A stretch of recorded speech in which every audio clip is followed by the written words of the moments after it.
دقيقة تقريبا 13 سجل هدف الهلال في الشوط الأول.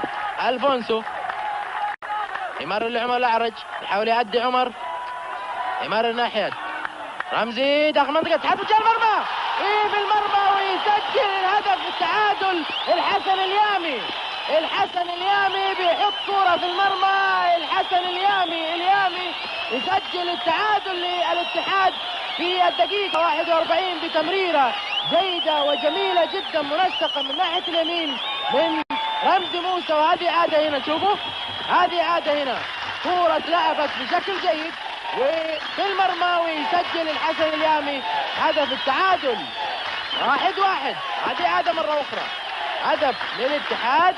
وقبل كده بنقول إنه الهجوم الاتحاد بيحتاج إلى تركيز في الهجمات إذا أراد التسجيل، وفعلا ركز رمزي موسى في التمريرة، وأيضا استغل الحسن اليامي التمريرة وسجل هدف التعادل 1-1. الدقيقة 41 1-1. الأربع دقائق المتبقية أو 3 دقائق مهمة جدا طبعا، غير الوقت بدل الضايع. 1-1 هذه النتيجة أمامكم، 1 الاتحاد 1 الهلال.